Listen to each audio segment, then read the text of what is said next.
percaya yang mendorong kita untuk datang dan bersekutu pada saat ini adalah Roh Tuhan ya. Sebelum kita membaca dari Maliaki 1 sampai pasal 1 sampai 6, let me address the Sunday school first. Yeah. Welcome to the adult service.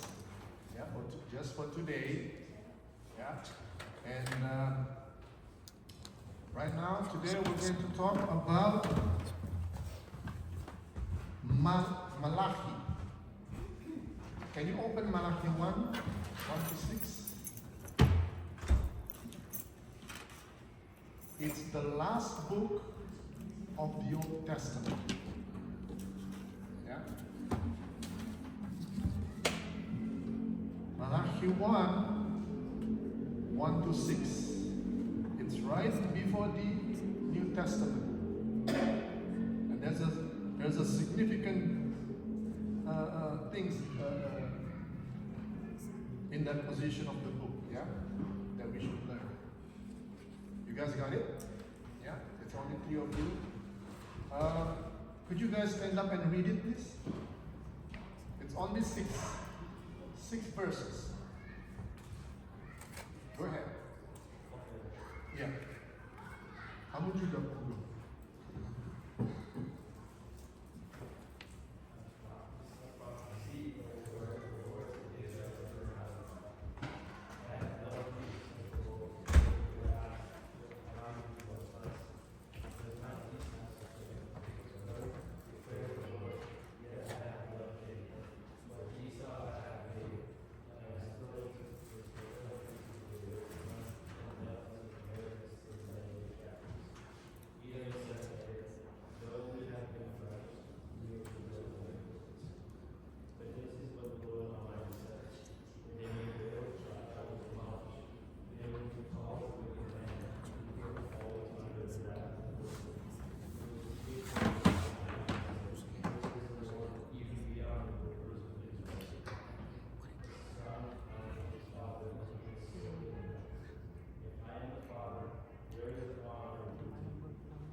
Amen. Yeah. I cannot explain too long to you guys. Yeah. But Malachi, yeah, is the last book of the Old Testament. Okay. So he was the last prophet of the Old Testament. Okay. So the condition of Israel at that time, they were just came back from Babylonia. Remember the story of Daniel? Right? The Israelites were taken to Babylonia and lived there for 70 years. And then God let them come back to their land, Israel. What did they find there? Just a destroyed area. Right? So when they got there, they get so frustrated and they lost faith in God. Yeah? And they said, God, why did you do this to us? I thought you are powerful. I thought you love us. Yeah? And then they doubted God and they started to worship other gods. Yeah, the gods of the people over there, and left the God of Abraham, Isaac, and Jacob.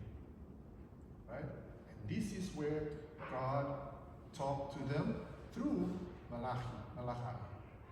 Yeah? In Middle Eastern pronunciation is Malachi. Yeah? The Americans say Malachi. Yeah? So they asked God, why did you treat us like this? Right? So God sent Malachi and explained everything. And essentially God said, why do you doubt me? God said, I will always love you. Yeah? I will always take care of you. Just because you see something is awful in your eyes, but remember, I'm with you, God said. Yeah, and from then on, yeah, God's trying to through Malachi, trying to develop their faith again. Yeah, which is difficult at that time. And Malachi had a very hard task because Israel was so hard to convince. Yeah, they practice magic, they practice all the things that detestable to God, and that's where Malachi came, and God helped him to restore their faith. Yeah, as I said, Malachi book was the last one of the Old Testament. Yeah, so from the last book of the Old Testament to the New Testament, there's a gap there. It's God is silenced there. Do you know how many years? 400 years. 400 years. How old is the United States of America? 300. 250. Yeah, 200 something. 300. So it's a very long time, yeah. If you think about United States, it's only 200 something. Between Malachi and the New Testament, Matthew, all these books, it's 400 years. After that, Jesus came to the world. Yeah, 400 years. God is silenced there. Maybe God is preparing people for the coming of Jesus. Yeah. So yeah, that's the essential story of Malachi. Yeah, it's short, but it's very significant and very dramatic. Yeah, but the message is don't lose trust in God. Yeah, even if in front of you seems worthless, useless, and everything. Remember, yeah, our faith is not through our vision, to what we see, but it's in our heart, in our faith in Jesus Christ. Yeah, don't be deceived by what we see. Yeah, sometimes we see something good, we feel happy. You see something bad, yeah, and then we get sad and forget about God. Yeah, but always, whether it's good or bad, yeah, always have faith in Jesus, in God, because it's all that matters. Yeah, okay, yes. Baik, amang inang sekalian, mari kita buka Maleakhi 1 ayat 1 sampai 6. Maleakhi 1 ayat 1 sampai 6, yang pendek. Saya akan membacakan, mari kita baca bersama-sama. Kita baca ayat 1 sampai 6, saya membacakan ayat ganjil. Amang dan Inang, saudara-saudara sekalian membaca ayat yang genap. Sudah dapat? Maleakhi 1 ayat 1. Ucapan ilahi, firman Tuhan kepada Israel dengan perantaraan Maleakhi. Aku mengasihi kamu, firman Tuhan, tetapi kamu berkata, dengan cara bagaimanakah engkau mengasihi kami? Bukankah Esau atau kakak Yakub? Demikian firman Tuhan, namun aku mengasihi Yakub.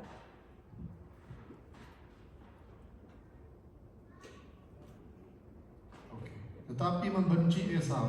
Sebab itu aku membuat pegunungannya menjadi sunyi sepi dan tanah pusakanya menjadikan padang gurun. Apabila Edom berkata, kami telah hancur, tetapi kami akan membangun kembali Tuhan itu. Maka inilah firman Tuhan Allah. Mereka boleh membangun, tapi aku akan merobohkan. Dan orang akan menyebutkan daerah pembebasikan dan bangsa yang pada Tuhan berbuka sebagai selama-lamanya. Matamu akan melihat dan kamu sendiri akan berkata, Tuhan Maha Besar sampai di luar daerah Israel. Seorang anak menghormati bapaknya dan seorang hamba menghormati tuannya. Jika aku ini bapa, di manakah hormatnya kepadaku?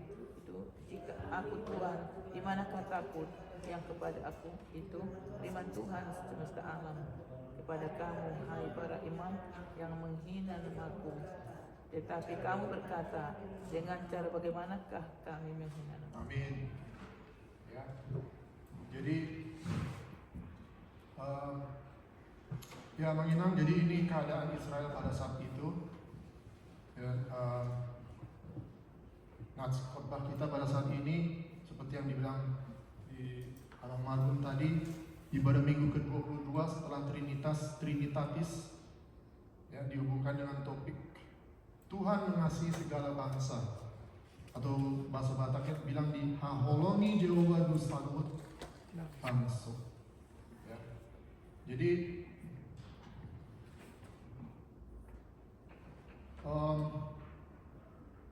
khotbah kita di hari ini diambil dari kitab Maleakhi. Jadi kitab Maleakhi ini adalah kitab terakhir dalam perjanjian lama. Ya, seperti saya jelaskan ke anak sekolah minggu tadi, sesudah bangsa Israel kembali dari pembuangan Babel tahun 537 sebelum Kristus, ada dua nabi-nabi yang melayani di Israel atau Yehuda sebelum Maleakhi. Jadi sebelum Maleakhi masih ada Nabi Hagai, ya, yang melayani sekitar tahun 520 sebelum Kristus, dan Nabi Zakaria yang melayani mulai tahun 520 sampai 470 sebelum Kristus. Nah, sesudah mereka ini muncullah Nabi Maleakhi yang melayani tahun 430 sampai 420 sebelum Kristus. Nah, Nabi Maleakhi inilah nabi yang terakhir dalam perjanjian lama. Setelah itu Tuhan, ya tanda kutip ya, diam, tidak lagi mengirimkan atau mengutus nabinya selama kurang lebih 400 tahun, ya, lama juga. Seperti yang saya tanya ke anak sekolah minggu, berapa umur Amerika sekarang? Baru 250, mungkin lebih dikit ya. Jadi 400 tahun, lama juga ya. Nah, saudara, Nabi Maleakhi ini adalah seorang Yahudi yang begitu saleh dan tinggal di Yehuda. Beberapa gambaran sifat kepribadian dan integritas kuat serta pengabdian Maleakhi yang teguh dapat kita temukan dalam kitab Maleakhi ini. Kita bisa lihat kepribadian dia. Kita sebutkan beberapa. Nabi Maleakhi memiliki kepercayaan yang kokoh, ya, akan perlunya kesetiaan kepada perjanjian. Jadi dia mengajarkan orang Israel untuk tetap setia pada janji Tuhan. Ya. Dia berani melawan semua ibadah-ibadah munafik yang tak sungguh-sungguh. Dia begitu bersemangat menantang orang Israel yang sudah jatuh kepada penyembahan berhala-berhala. Demikian juga menegur orang Israel yang sudah suka melakukan kawin cerai pada saat itu. Dan yang paling menarik serta menjadi acuan gereja sepanjang zaman adalah penghargaan Maleakhi akan persembahan. Ya, kita sering kan menggunakan ayat perpuluhan dari Maleakhi ini ya, sering banget ya. Apalagi gereja persemakmuran ya. Dan yang paling menarik serta menjadi acuan gereja sepanjang zaman adalah persembahan, terutama praktek persepuluhan atau perpuluhan. Nah, perpuluhan itu adalah milik Allah yang tidak boleh diganggu gugat, apalagi dicuri sebagaimana dalam pasal 3 ayat 8 sampai 10 dari Maleakhi itu sendiri.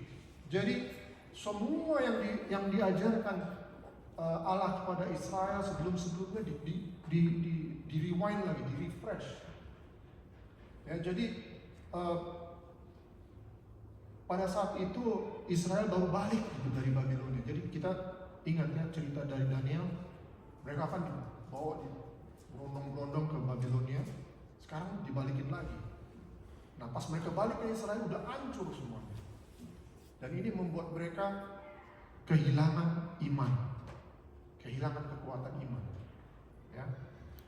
Jadi saudara, bagaimana keadaan yang dialami oleh orang Israel sekembalinya mereka dari pembuangan Babel itu? Mereka sangat menyesalkan dan meragukan kuasa Tuhan. Mereka tidak sadar bahwa mereka diizinkan kembali dari pembuangan karena kebaikan Tuhan sendiri. Ya. Justru sebaliknya mereka menganggap itu adalah karena kebaikan Raja Korei sendiri, bukan Tuhan. Yang mereka berucap terima kasih buat balik ke Israel bukan Tuhan yang mereka syukuri, tapi raja yang menolong mereka. Mereka menganggap bahwa Tuhan yang mereka percaya tadinya sudah lemah, tidak berkutik lagi, tidak berkuasa lagi. Mereka berpikir kalau Tuhan itu masih berkuasa, kenapa membiarkan mereka terbuang ke Babel bertahun-tahun lamanya? Saudara, bahkan setelah kembalinya pun ke Yerusalem, mereka mendapatkan semuanya sudah tinggal puing-puing, sudah runtuh, sudah tinggal semak belukar. Semua kehidupan mereka sudah nihil. Dalam segala hal mereka harus mulai dari nol lagi. Ya. Mereka menjadi pesimis dan apatis kepada Tuhan. Ya, ingat sebelum mereka dibawa ke Babilonia, kita ingat cerita-cerita sebelumnya kan, megah sekali Israel. Ya.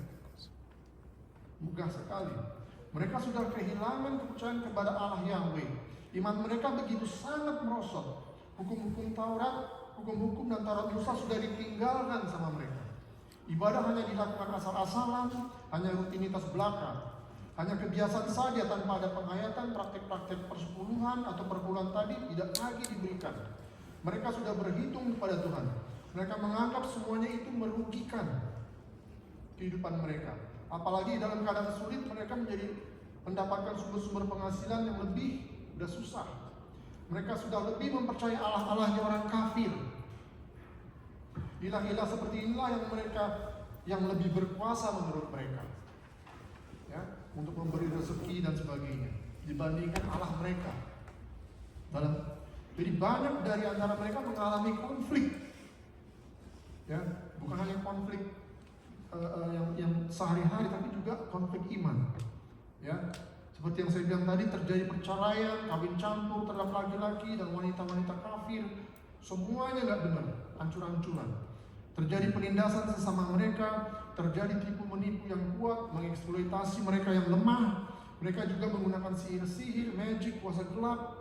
Itulah keadaan Israel zaman Maleakhi yang sangat kuat ditentang oleh Maleakhi. Ya, jadi mereka udah kehilangan kepercayaan kepada Tuhan. Akhirnya hidup mereka asal-asalan aja. Oh, kebiasaan kita sebelumnya kayak begini, kita kerjain lagi. Tapi di hati mereka nggak ada lagi kepercayaan kepada Tuhan. Ya, jadi istilahnya ke gereja iya, tapi di luar melakukan hal-hal yang sama dengan orang dunia, sama aja. Ya. Nah, menginang saudara-saudara sekalian, dalam nats ini Tuhan mengungkapkan pernyataan-pernyataan tegas terhadap bangsa Israel. Di ayat 1 dimulai dengan kalimat ucapan ilahi. Kalau kita ingat tadi kita bacakan firman Tuhan kepada Israel melalui Maleakhi. Kalimat pada ayat 1 ini menegaskan bahwa apa yang kita baca dalam keseluruhan kitab Maleakhi ini adalah ucapan ilahi. Itu berasal dari Tuhan sendiri, bukan dibuat-buat, dikarang-karang oleh Maleakhi. Jadi itu kata-kata Tuhan. Maleakhi hanya juru bicara Tuhan. Semua yang dia sampaikan itu berasal seutuhnya dari otoritas ilahi. Kemudian pada ayat 2 Tuhan berkata, "Aku mengasihi kamu." Tapi umat itu berkata, "Dengan cara bagaimanakah engkau mengasihi kami?" Ya, kelihatan dari cara membalasnya, ya, ada rasa ketidakpercayaan, ada rasa marah, ada rasa sinis. Ya. Tuhan berkata lagi, "Bukankah Esau itu kakak Yakub, namun aku mengasihi Yakub, tetapi membenci Esau?" Apa artinya? Inilah realitas hidup Israel saat itu. Tuhan sudah mengasihi, tetapi justru sebaliknya mereka mempertanyakan bagaimana Tuhan bisa mengasihi mereka dalam situasi suram seperti tersebut. Hati mereka penuh keraguan-raguan terhadap kasih Tuhan ini. Kemudian pada ayat 3, kalau kita ingat tadi kita baca, Tuhan menjelaskan bahwa Tuhan itu membenci Esau dan membuat tanah pusakanya menjadi padang gurun sebagai hukuman. Tetapi Yakub dikasihi oleh Tuhan. Pada ayat 3 ini Tuhan memberi contoh perbedaan kasih kepada Yakub Israel dan kepada Esau bangsa Edom. Ada apa pilih kasih? Apa ada pilih kasih dari Tuhan kepada mereka berdua yang kakak beradik itu? Ya, sering kita tanyakan ini. Tuhan menghukum Edom karena kesalahan dan pemberontakannya, sedangkan Israel tetap menjadi sasaran kasih Tuhan. Itu Tuhan setia terhadap janjinya. Ya, jadi nggak berubah. Pada ayat 4, apabila bangsa Edom yang telah hancur akan membangun kembali, Tuhan menegaskan tetap akan dihancurkan lagi. Jadi kalaupun bangsa Edom berusaha naik lagi, membangun lagi, Tuhan tetap menghancurkan mereka. Sementara Yakub, ya, terus dikasihi Tuhan. Dan itu disebut sebagai daerah murka Allah, Edom yang kekal tadi. Ya, pada ayat 5, mata mereka akan melihat dan menyatakan bahwa Tuhan itu besar sampai di luar wilayah Israel. Kemudian tadi ayat 6, Tuhan mencela para imam-imam yang memperbandingkan mereka dengan anak atau domba. Seorang anak menghormati bapaknya, dan seorang hamba menghormati tuannya. Jadi Tuhan mengkritik imam-imamnya juga. Mereka yang seharusnya memberi contoh, mereka yang seharusnya mengajar, mereka yang seharusnya memberi semangat, justru mereka juga yang hancur. Justru mereka yang lemah. Justru mereka yang putus asa juga. Bagaimana jemaat bangsa Israel bisa bangkit kalau imam-imamnya justru yang lemah juga? Ya. Nah di situ Tuhan tegur. Nah jika Allah adalah Bapa dan Tuhan, di manakah hormat dan rasa takut kepadanya, kepada Allah itu? Ini ditegaskan kepada para imam yang menghina nama Tuhan lewat pertanyaan yang sinis. Dengan cara bagaimanakah kami menghina namamu? Ya kan? Seriously? Udah menghina Tuhan, tapi nanya, memang bagaimana kami menghina Engkau Tuhan? Udah jelas-jelas mereka menghina Tuhan. Ya. Jadi udah melawan terus. Nah, saudara-saudara, inti dari pesan ini adalah panggilan Tuhan untuk kembali kepada kasih dan hormat kepada Tuhan. Jadi Maleakhi inilah yang disuruh Tuhan untuk mengembalikan semua itu, mengembalikan kasih dan hormat kepada Tuhan itu harus dibangun kembali. Tuhan bilang, oke Maleakhi, ini tugas kamu sekarang. Ya, topiknya kembalikan itu semua kasih dan hormat kepada Tuhan. Pesan ini sangat relevan bagi umat yang mengalami berbagai pergumulan hingga mengalami keputusasaan dan yang meragukan kasih Tuhan agar kembali meneguhkan iman dan setia kepada Tuhan. Jadi pengajaran Tuhan bisa lewat bacaan kita ini. Jadi itulah mengembalikan, meneguhkan iman dan kesetiaan kepada Tuhan lagi. Ya. Jadi hal ini bukan berlaku pada saat zaman Maleakhi aja. Ini juga bisa terjadi pada saat ini. Ya. Pengajaran pertama, kasih Allah itu tidak pernah berubah. Ya, kasih Allah itu tidak pernah berubah. Ini seharusnya bisa menguatkan kita ya. Kalau kita buka di Ratapan 3 ayat 22 sampai 23 berkata, tak berkesudahan kasih Tuhan, kasih setia Tuhan, tak habis-habisnya rahmatnya. Selalu baru tiap pagi, besar kesetiaanmu. Kalau kita ingat, ini dijadikan lagu ya, puji-pujian di gereja. Datangnya dari sini, Ratapan 3 ayat 22 sampai 23. Jadi saudara-saudara, pada ayat 2 Allah menegaskan Allah mengasihi kamu. Saudara, Tuhan memulai firman-Nya bukan dengan kemarahan, tapi dengan anjuran kasih yang lemah lembut. Sebelum memberi teguran, Tuhan terlebih dahulu menegaskan bahwa kasih-Nya tetap. Meskipun umat Israel itu tidak setia, namun mereka menjawab dengan sinis. Dengan cara bagaimana engkau mengasihi kami? Ya. Jadi Israel tidak setia, tapi Tuhan tetap setia. Nah, ini menunjukkan hati yang keras dan tidak peka terhadap kasih Tuhan itu.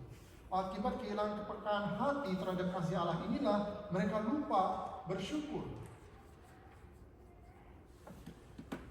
Ini menjadi peringatan juga bagi kita agar kita jangan melupakan kasih Allah.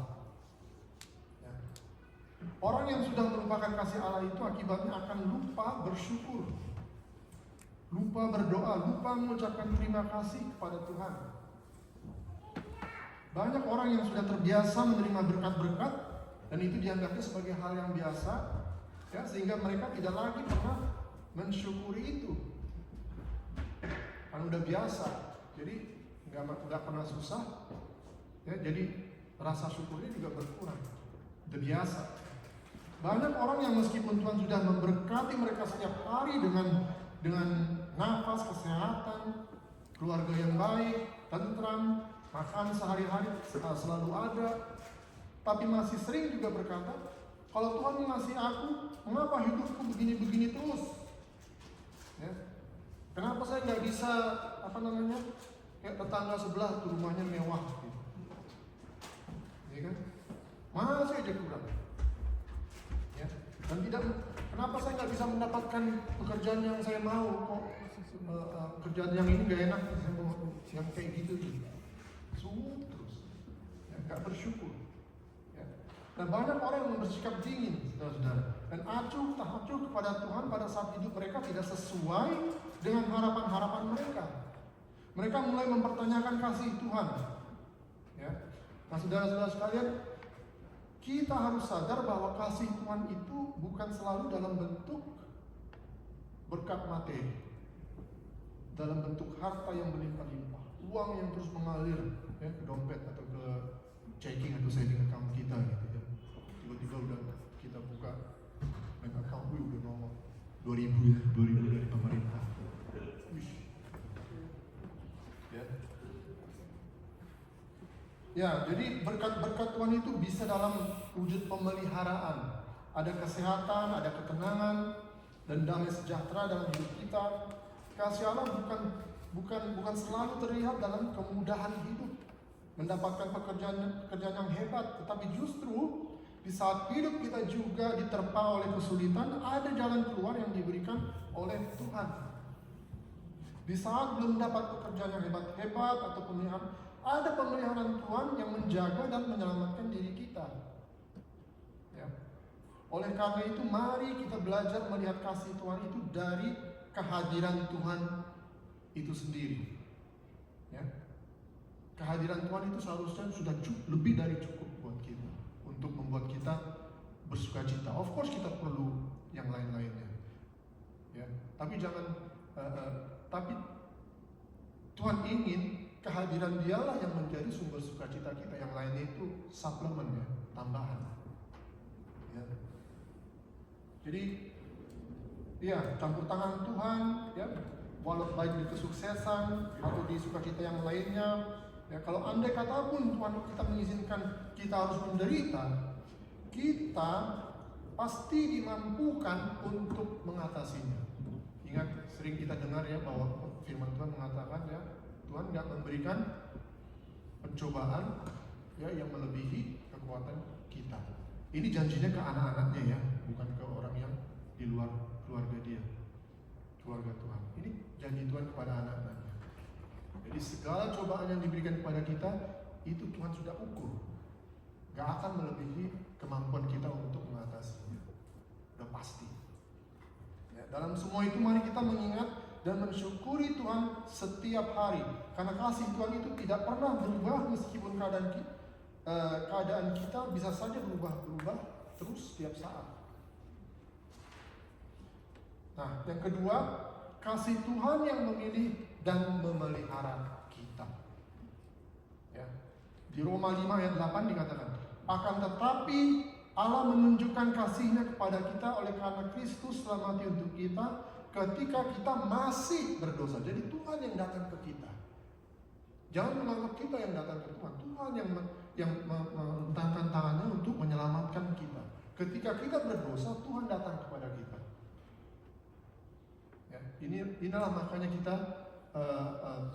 selalu mengimani keselamatan kita adalah anugerah. Kasih Tuhan itu datang ke kita, bukan kita yang layak untuk memperolehnya. Tuhan yang datang mengasihi kita, walaupun kita pada saat itu masih berdosa. Ya. Nah, saudara-saudara, pada akhir ayat 2 dan awal ayat 3 ditulis, aku mengasihi Yakub tetapi membenci Esau. Mereka akan membangun tetapi aku akan merobohkan. Saudara-saudara, apa artinya tindakan Tuhan yang keras ini? Kasih Tuhan kepada Yakub bukan karena Yakub lebih baik, tetapi karena kasih Tuhan yang telah memilih Yakub. Yakub itu di perjanjian lama mewakili kita orang-orang percaya. Jadi Yakub itu anak Tuhan dan kita juga anak Tuhan. Ya. Tuhan menegaskan bahwa kasih-Nya nyata dalam pemeliharaan dan janji-janji yang tetap dari dahulu sampai masa itu. Sedangkan orang Edom, Esau, yakni keturunan Esau itu tetap di bawah murka Allah karena menolak Tuhan. Jadi kasih Tuhan itu bukan hanya kata-kata semata, tapi tindakan nyata dalam perjalanan sejarah umatnya. Ya. Nah, saudara-saudara, apa makna, apa relevansi itu kepada hidup kita sekarang? Jadi ada ilustrasi simple. Jadi seorang anak yatim diadopsi ya, sering kita lihat ya, diadopsi oleh keluarga kaya misalnya. Ya. Kita tahu bahwa si anak itu nggak berbuat apa-apa yang layak untuk yang membuat si orang tua baru itu memilih dia. Ya, dia diam aja di situ memang, ya, menunggu aja gitu. Ya. Tapi si orang tua atau si orang tua yang kaya ini memilih dia. Ya. Tapi ayah angkatnya itu berkata, aku memilihmu karena aku mengasihimu. Ya.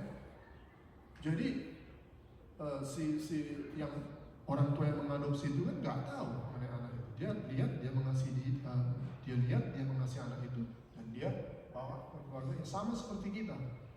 Ya. Allah datang kepada kita bukan karena kita orang baik-baik atau bukan karena kita orang yang kudus, ya, tapi karena kasih Allah. Ya. Nah, saudara, demikian juga Tuhan memilih kita bukan karena kita pantas menjadi miliknya, bukan karena layak, dan bukan karena sudah berbuat banyak perbuatan-perbuatan baik makanya kita dijadikan anak Tuhan. Bukan.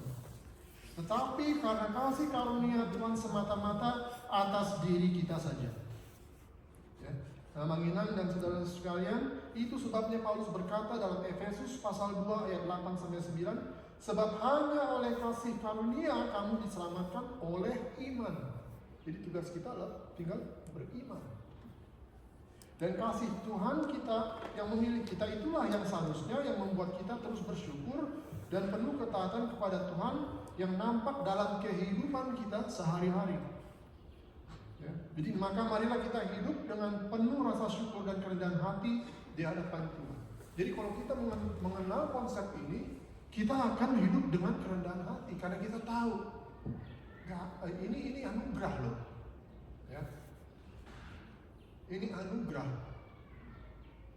Kita akan diselamatkan suatu saat nanti, kita akan hidup dengan bersama-sama dengan Tuhan, bukan karena kuat kuasa kita, tapi karena Tuhan datang kepada kita.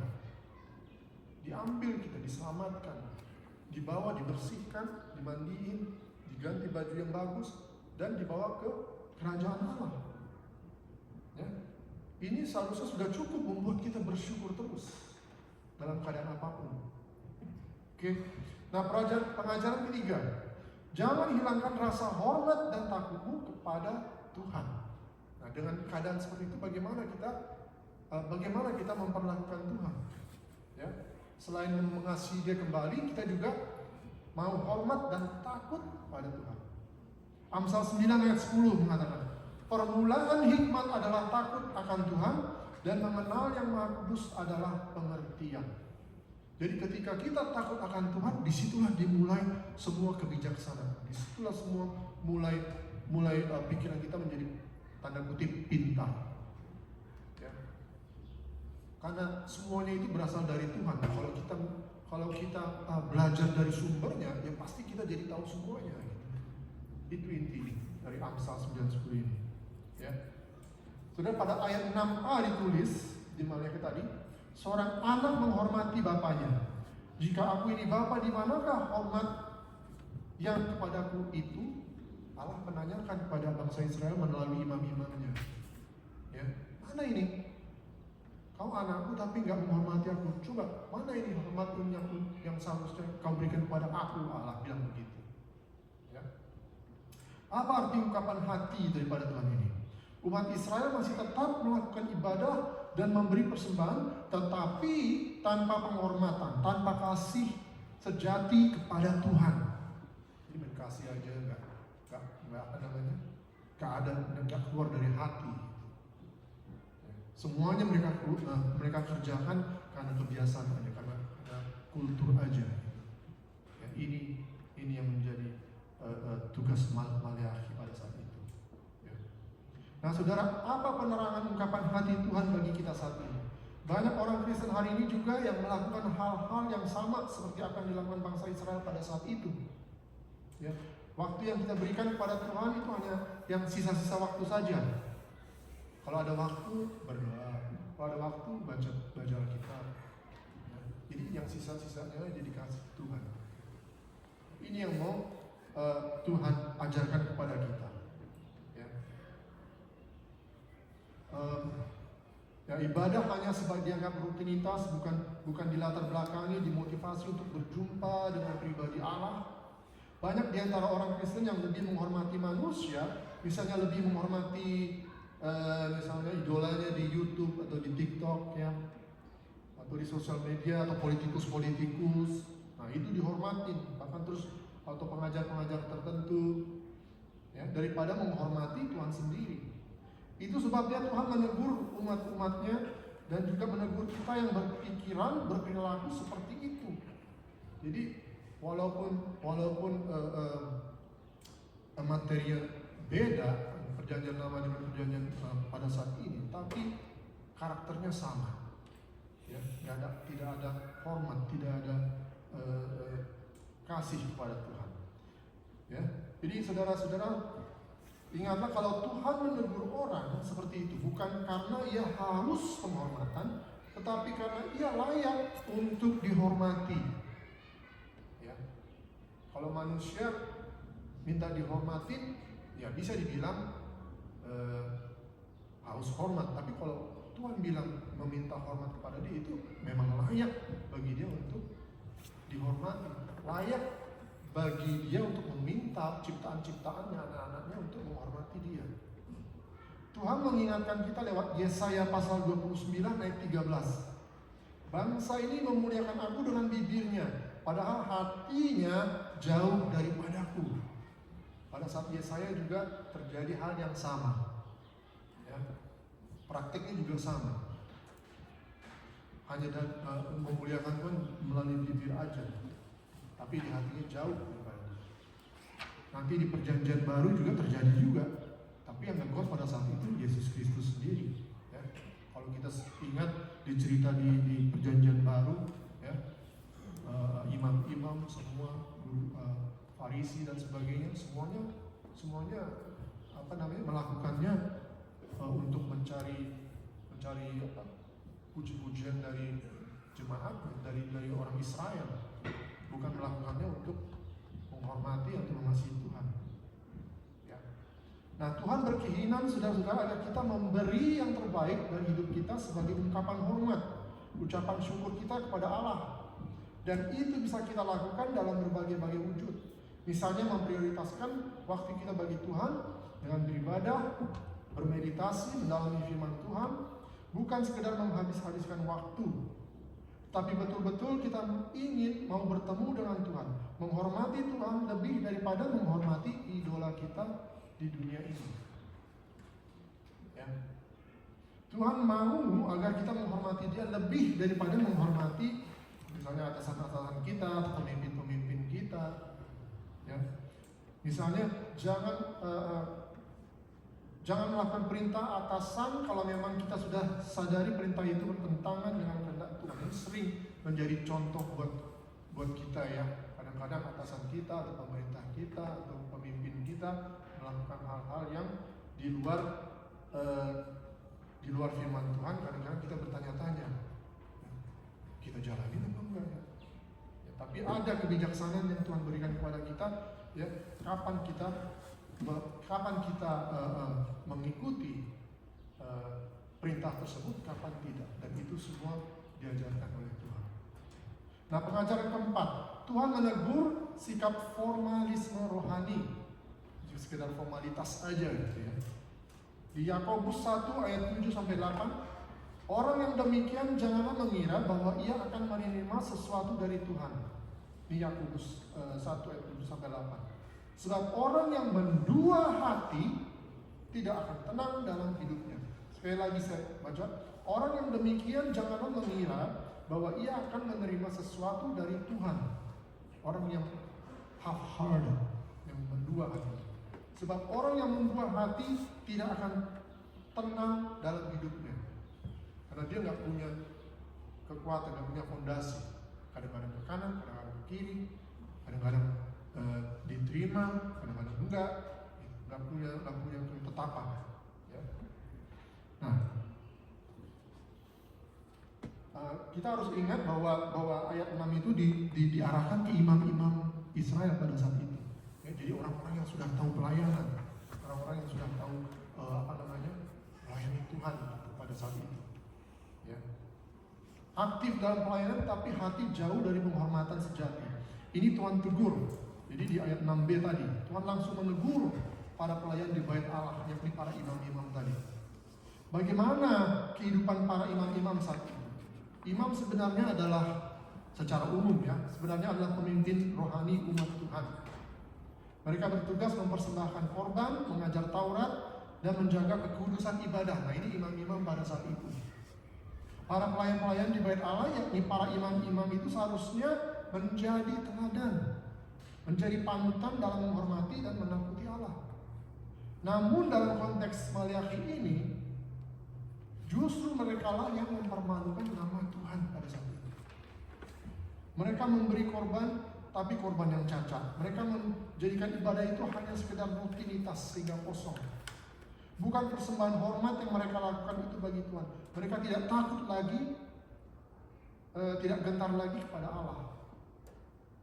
Jadi pemangku jabatan imam itu kehilangan sikap takut akan Allah, kehilangan hormat kepada kemuliaan Allah pada saat itu. Pelayanan mereka menjadi kebiasaan saja, bukan penyembahan sejati. Ya. Nah, apa makna secara rohani bagi kita pada saat ini?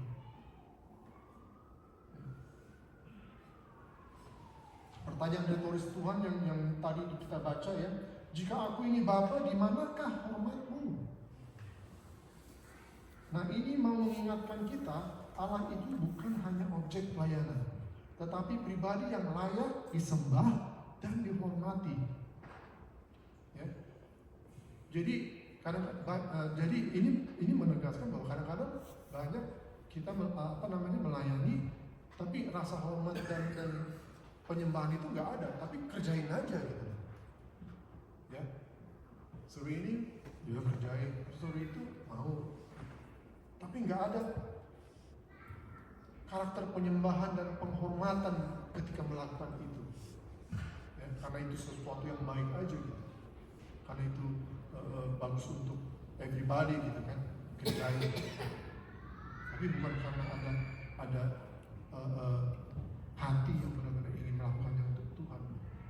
Ya, pada saat itu imam-imam itu mengerjakannya seperti itu. Makanya dilihat ada domba nggak dicek gitu, apakah masih bagus, apakah mulus, ya, yang bercacat pun mereka nggak peduli, nggak ada, pokoknya ada, itu bakar, ya. Padahal cacat.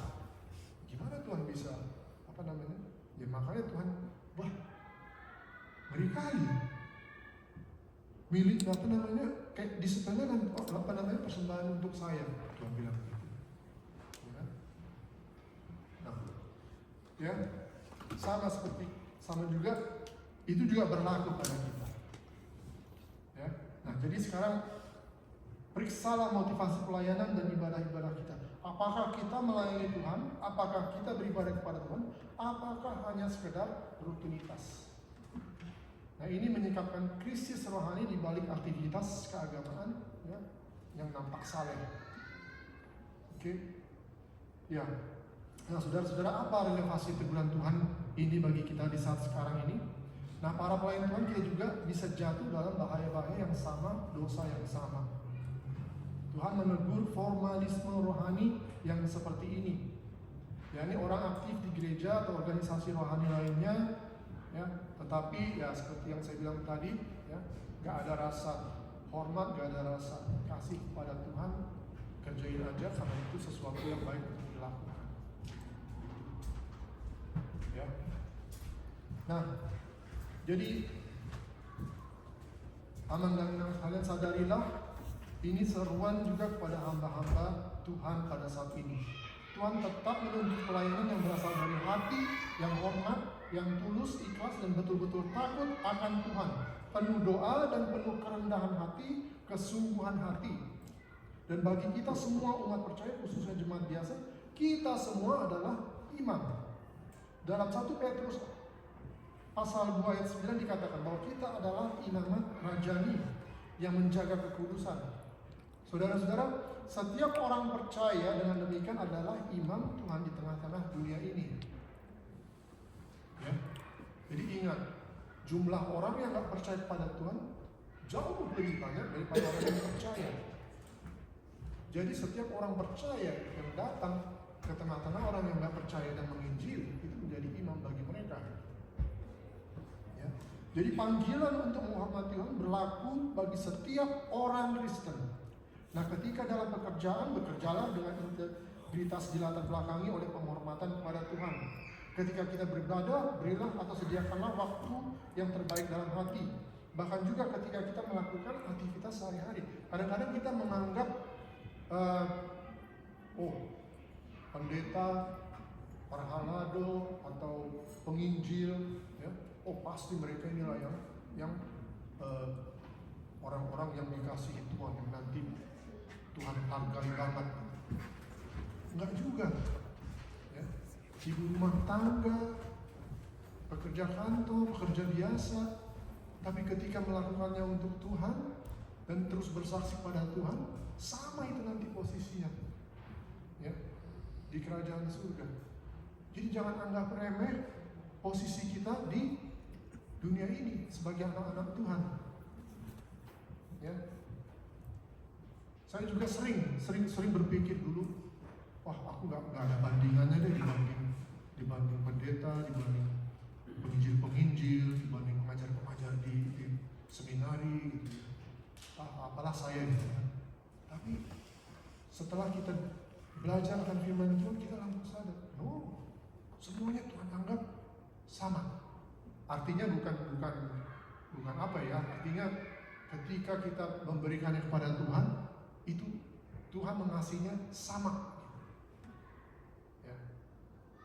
Kalau kita ingat perumpamaan di Alkitab dibilang ada pekerja yang sudah dari pagi sampai malam kerja, ya dijanjiin $100 misalnya untuk bekerja, terus ada yang bekerja dari sore sampai malam setengah hari, tapi pembayarannya sama juga.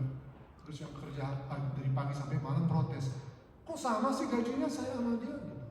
Padahal dia baru datang di tengah-tengah hari, sore-sore, saya dari pagi kerja kok. Apa jawab si bosnya? Loh, kenapa? Itu kan hak saya. Ya kan? Kalau saya mau memberikan pada kalian sama hasilnya, kok kau yang protes gitu? Saya kan saya menghargai sesuai dengan keinginan saya, sesuai dengan kasih saya. Gitu. Nah, jadi seperti itulah kira-kira ya bagi kita hamba anak-anak Tuhan yang hidup untuk Tuhan dan melayani Tuhan. Oke, ya. Jadi itulah. Nah, marilah kita tunjukkan sikap takut akan Tuhan. Ingat bahwa hormat kepada Tuhan dimulai dari hati. Bukan sekedar ritus-ritus atau ritual-ritual ibadah saja. Beribadahlah dengan hati, bukan sekedar rutinitas.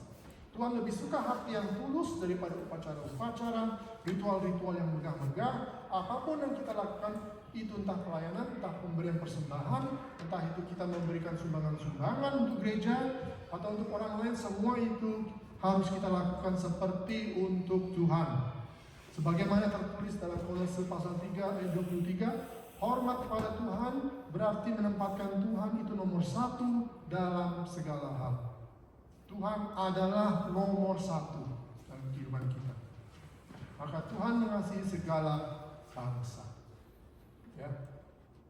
Jadi seperti tema kita tadi, dihaholongi Jehovah dasar lembut bangsa, sebagaimana seruan topik minggu ini. Ya. Amin. Mari kita berdoa. Terima kasih dan puji syukur ya Bapa buat firman-Mu yang Kau berikan pada saat ini.